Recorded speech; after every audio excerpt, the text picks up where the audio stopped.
All right, guys, there's a soccer game coming on in about 30 minutes. I really don't want to miss. So I'm not even going to try the best. I'm going to have to come back to it because I know those guys take quite a bit of time.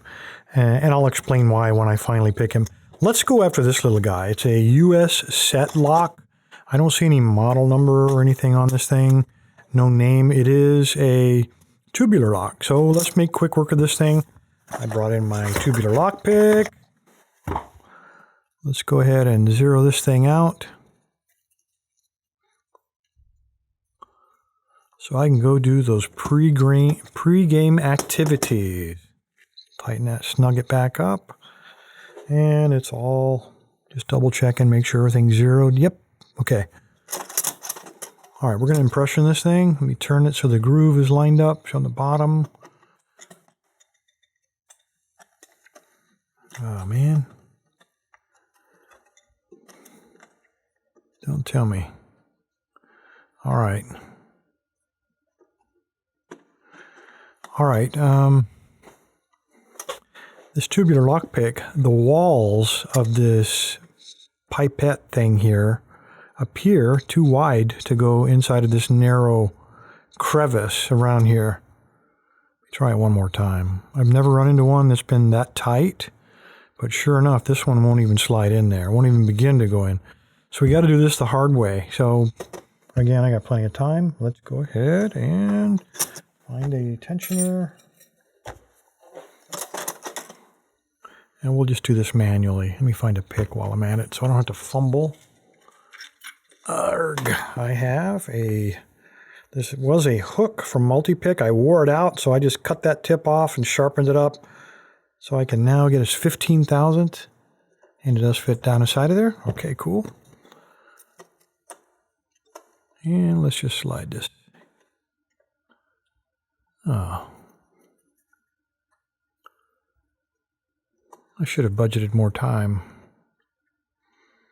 All right. Because this is a very narrow crevice around here, it's kind of unusual.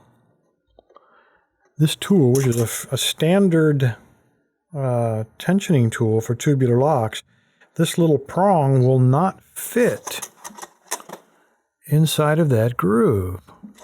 So what I'm going to do is real quick run over, maybe not on this one, I'll use a cheaper model, but I will grind that off right there. I've only got one of these, so I don't want to ruin it. But I'll grind that off, narrow that down so that prong can fit inside it. I'll be right back.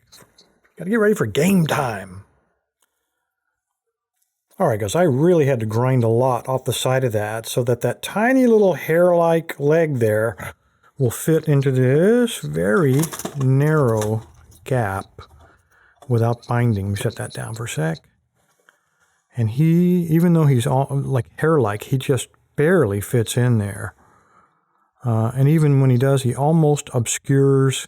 In fact, he does partially obscure one of the pins on the one on the left at the very top there. So I can reach about half of him. I also have noticed that the top of this is a wide gap on this side, pretty narrow over here, and it actually pinches the 15,000th pick. So I've sanded this down a little bit in hopes that it will work. So let's see if we can get this thing to work for us. I don't want to break that tiny little hair leg, so I can't over tension it. I would love to put heavy tension, but I'm not going to be able to do that. So I'm going to put modern, and that's probably good because this thing's really digging into my finger here. All right, let me see if I can find those pins. There we go, there's one. Oops. And I probably just overset him.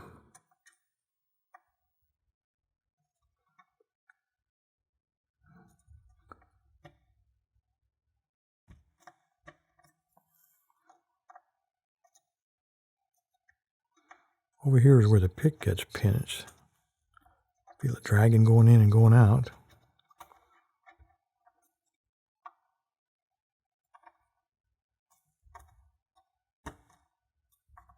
Nice click on that one.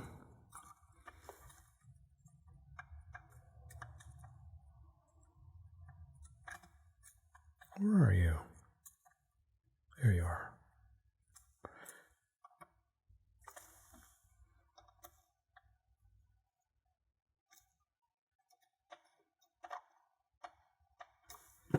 That dragging, I can't even feel it. Where are you? Right next to, right about there. Or not.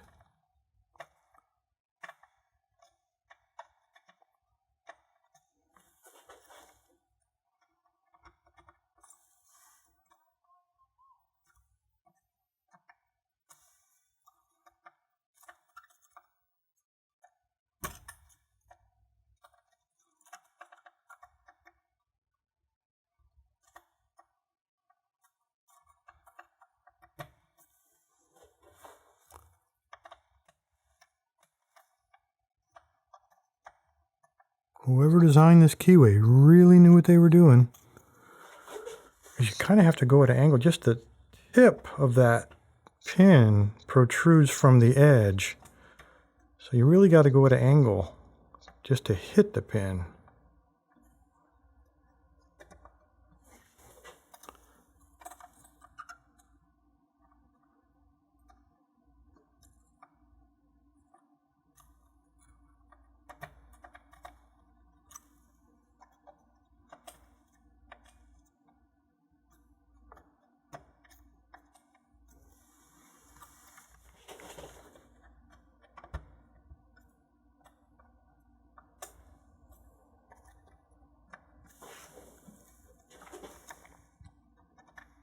Guys, I'm going to have to do this 3 or 4 times, probably to get this open, provided I can get it picked the first time. That's the bad thing about doing these things manually.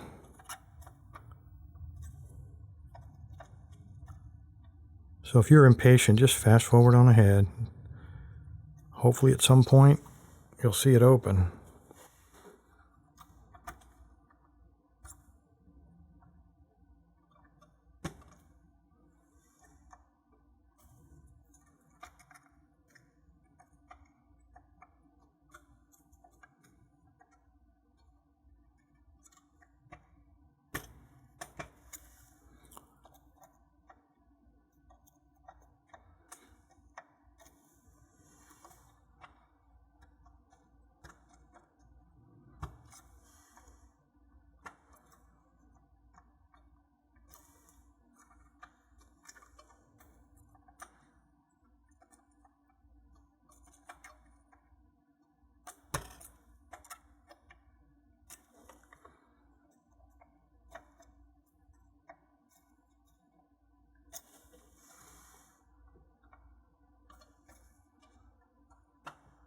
Nice click. Applying a little more force now out of desperation. This thing's really hurting my finger and thumb.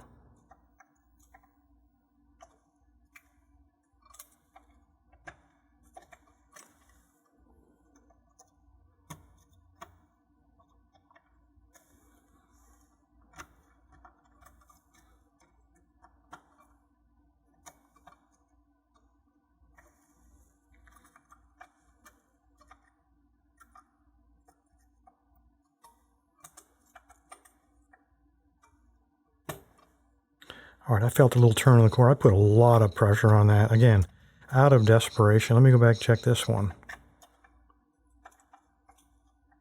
I think he's done.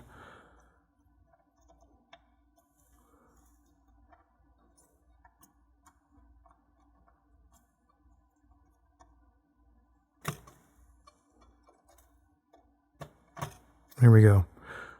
All right. Wow. What a challenge just to get to the first notch. Again, I probably will have to pick this 3 or 4 times. If you don't mind, I'm going to take a break and shake the cramps out of my hand and try to get rid of these dents out of my fingers. Woo, man, this is a lot more of a challenge than what I thought it was going to be. All right, I'll be right back. Give me a minute. All right, guys, I've shaken those cramps out. Let's give it a try. And looking at this, I really hope that this opens at 90 degrees because that would be one more picking. If not, if it's 180, we got to pick this thing 3 more miserable times. Painful times. All right.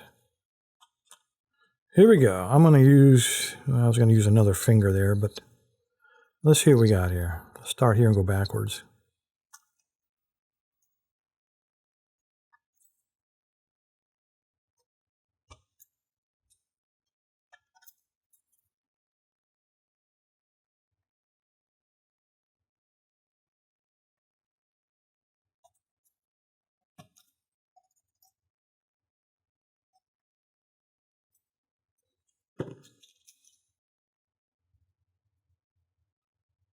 There's one directly underneath the tensioner, unfortunately, right about.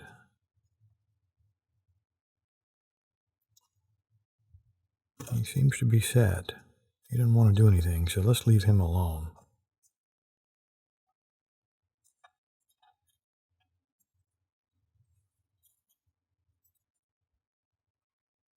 Springy. Got to click on him.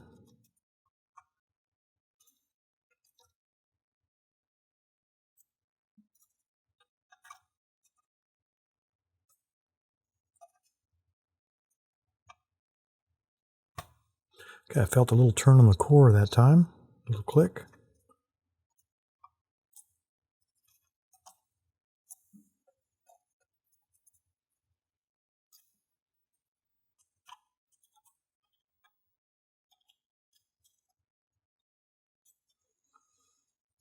Okay, I've learned a little about this lock. I am using, as you probably noticed, a lot more pressure on the pick this time than the first time around.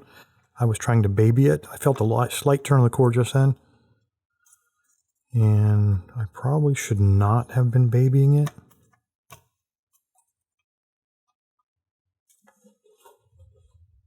Try that guy.